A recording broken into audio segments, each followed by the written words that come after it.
Hello, c'est HR, votre chroniqueur. Alors aujourd'hui, je vais vous parler du film Badland Hunter, disponible sur Netflix. Let's go. Suna, vous l'avez emmené où? Autre mauvaise nouvelle, ces trucs-là, c'est plus des humains.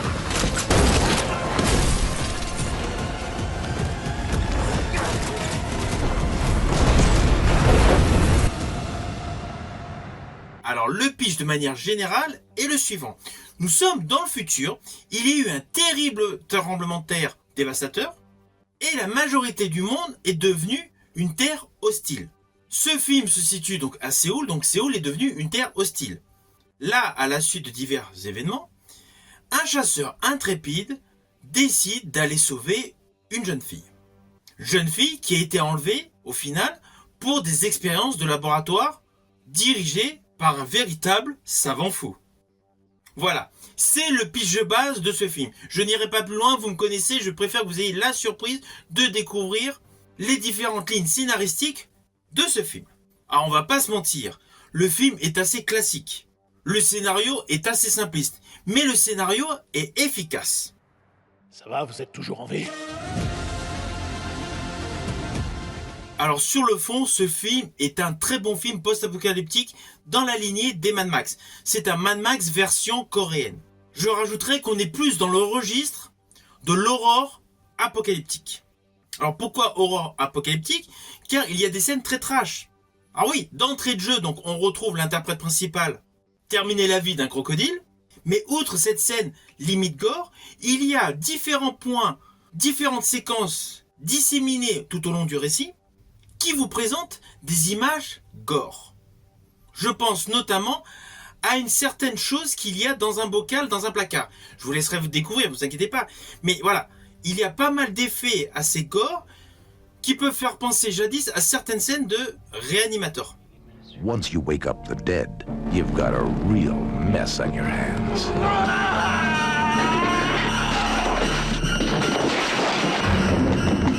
Avec ce film Badland Hunter, on découvre une réelle évolution des supports techniques, technologiques, CGI et wake-up des Coréens.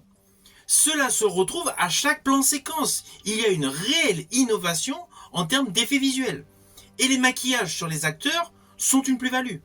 Tous les fans de la saga Resident Evil ou de la saga Mad Max trouveront forcément leur compte dans ce film post-apocalyptique qui est un réel mélange de genres. D'un côté, nous avons certes le survival horror, mais il y a le côté donc expérience génétique et il y a le côté fighting. Et pour tout ce qui est combat, l'acteur principal Ma Dong-seok est excellent. Alors moi personnellement, je l'ai découvert dans l'excellent polar coréen que je vous invite à découvrir, le gangster, le flic et l'assassin.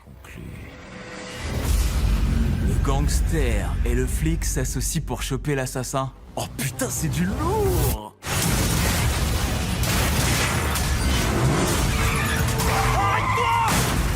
Dans ce film, Mao Dong-seok est impressionnant, le final était top, et sa prestation dans le film Badland Hunter met forcément en exergue son côté donc brutal, son côté sombre, et essentiellement l'homme impassible qui reste stoïque. Et je rajouterais que le fait que cet acteur n'a pas un look de top modèle donne plus de réalité à son personnage.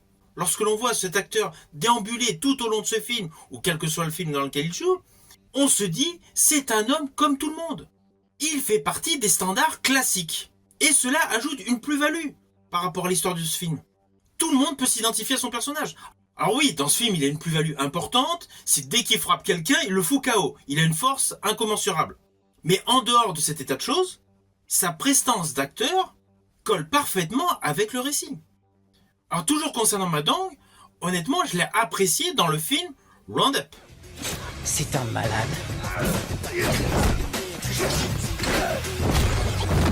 Alors Kang, c'est toi. Et sachez d'ailleurs que prochainement vous pourrez découvrir la suite de ce film Roundup avec le titre Roundup 2 No Way Out. 어디야?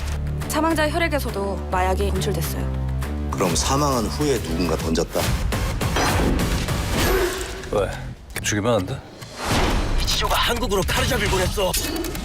Alors c'est évident, Badland Hunter n'est pas le film le plus sérieux de l'histoire du cinéma. Mais c'est un film, certes, avec une connotation série Z, mais qui regroupe des ingrédients qu'on avait jadis dans les films des années 80, savant fou, expérience folle, et surtout humour complètement décalé avec un gars extrêmement costaud. Si jadis vous avez aimé tous les films avec Chuck Norris, honnêtement, celui-ci est dans la même lignée.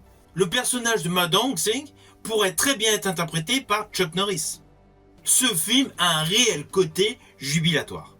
Surtout que malgré l'histoire qui est cousue de fil blanc, il y a véritablement des moyens.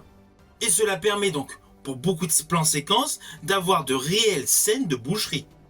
Et pour les amateurs du genre, pour les aficionados, c'est parfait. Alors attention à ce que je vais dire, c'est un petit spoil. Donc si vous ne voulez pas le savoir, n'allez pas plus loin, mettez en pause, regardez le film et revenez après. Mais il y a une scène que j'ai particulièrement aimée, qui a fait clin d'œil à jadis une scène d'une série que je regardais dans les années 80. Cette série n'est autre que la série V. Dans ce film Badland Hunter, il y a une séquence qui fait résonner de la nostalgie. C'est lorsqu'un militaire donc, qui a été modifié génétiquement prend une souris et la mange. On est obligé de penser au personnage d'Anna dans la série V lorsqu'elle prend la souris pour la déguster. C'est une petite séquence qui peut faire sourire, c'est évident, mais néanmoins, elle est parfaitement réalisée. Et là, on découvre vraiment qu'il y a une réelle qualité d'effets spéciaux.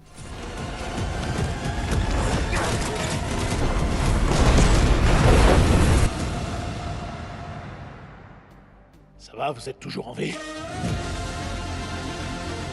Alors au final, c'est un film popcorn que je vous invite à découvrir. Vous pouvez le voir actuellement sur Netflix. Il vous permettra d'avoir de bonnes sensations, de bonnes rigolades et surtout d'avoir un bon moment cinématographique qui va vous permettre de décompresser. Je vous dis à bientôt pour une prochaine chronique.